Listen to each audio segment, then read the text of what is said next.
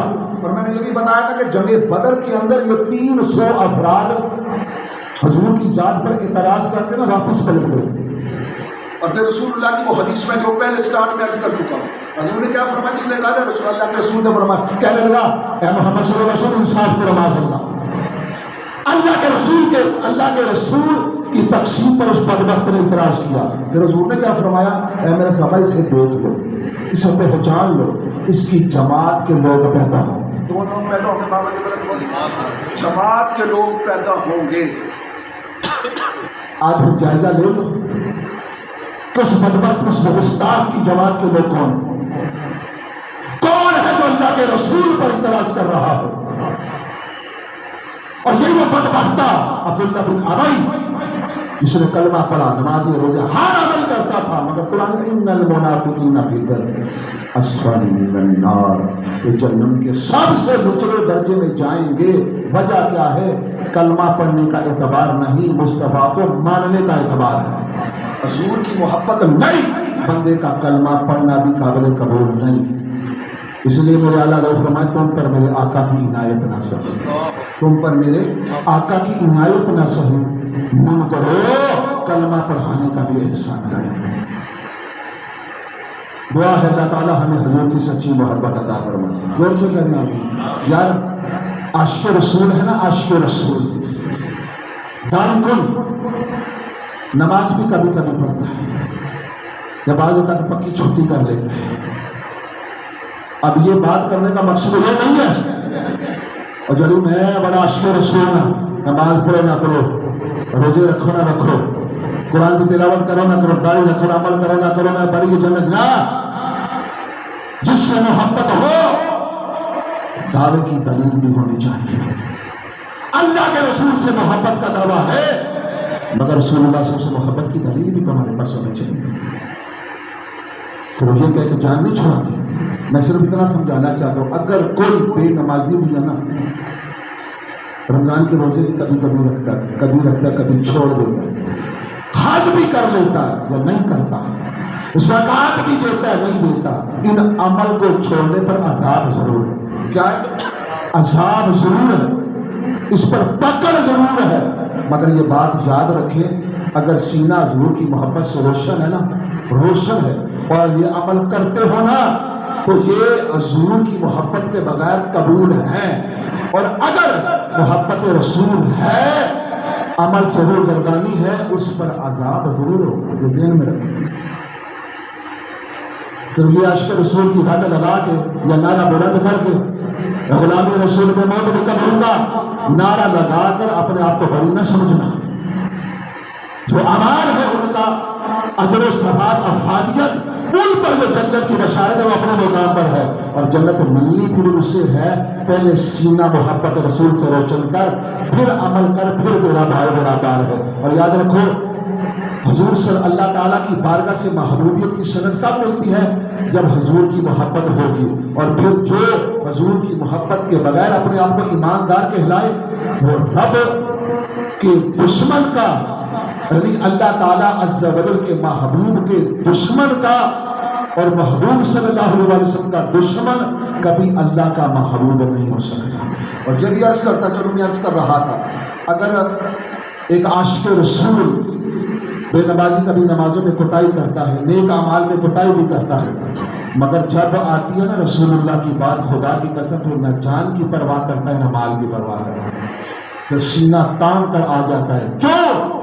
کیونکہ یہاں پر میرے نبی کی عظمت کی بات آ گئی. یہ پکے مومن ہونے کی علامت ہے. آؤ میں آپ سے آج یہ نیت بھی لوں گا انشاءاللہ. اس حوالے سے ہم سنیں گے صحابہ اکرام کے اقوال، ان کی مبارک زندگیاں کہ حضور علیہ السلام کے اصحاب حضور سے کس قدر اعلیٰ درجے کی محبت کرتے تھے، اور پھر رب ذوالجلال نے محبت رسول کی وجہ سے انہیں مقام اور مرتبے کی عطا فرمائے. آج ہم محبت رسول کا دعویٰ کرتے کو نہیں کرتے. بابا جی بلند بولے نہ ذرا کرتے، باپ بولے نا یار کرتے ہیں نا. اس محبت رسول کی دلیل کیا ہے ہمارے پاس؟ یار میلاد شریف کا مبارک مہینہ آتا ہے نا، ہم جھنڈیاں بھی لگاتے ہیں، جھنڈے بھی لگاتے ہیں، بازار سے جاتے ہیں، محفل میلاد کرتے ہیں. کرنی چاہیے، کار ثواب ہے، مستحب ہے، جائز ہے، اس پر اجر بھی ہے، اور کل بروز قیامت نجات بھی. مگر یاد رکھو یہ عمل مستحب ہے، نماز فرض ہے. نماز کیا ہے؟ نماز فرض. تو انشاءاللہ نیت کرتے ہیں نا ہم نمازوں کی پابندی کریں گے انشاءاللہ، وہ سے کریں گے انشاءاللہ، مسجد کو آباد کریں گے انشاءاللہ، کریں گے نا انشاءاللہ. اور حضور کی جو سیرت ہے نا، سیرت اس کے سانچے میں ڈھلنے کی کوشش کرو، اس کے سانچے میں ڈھلنے کی کوشش کرو. تو جو ہمارے ہولیوں کو دیکھ لینا، چاہے وہ کافر بھی ہو، دور سے دیکھ کر دیکھو وہ حضور کا غلام جا رہا ہے. حضور کے غلام کی پہچان ایسی ہوتی ہے، عملاً بھی ظاہر ہو اور سینے میں تو حضور کی محبت ہے، مگر ظاہر سے بھی کچھ واضح ہونا کہ واقعی یہ حضور کا غلام ہے. اور پھر حضور کی غلامی کیا ہے؟ ڈاکٹر اقبال کیا کہتے ہیں؟ کی محمد سے وفا تو نے تو ہم تیرے، کی محمد صلی اللہ علیہ وسلم سے وفا تو نے تو ہم تیرے ہیں. یہ جہاں چیز ہے کیا، لوح و قلم تیرے ہیں. خدا کی قسم تو اپنے آپ کو مصطفیٰ کی ذات میں فنا کر، پھر دیکھ تجھے رب کائنات کی بارگاہ سے کتنی اعلیٰ محبوبیت کی سند ملتی ہے. پھر یہ جہاں بھی تیرا ہے، وہ جہاں بھی تیرا ہے. دعا ہے اللہ تعالیٰ ہمیں حضور کی سچی محبت عطا فرمائے. بشر کے بہت سارے معاملات آپ لوگوں کے تعاون سے چلتے ہیں، کتنا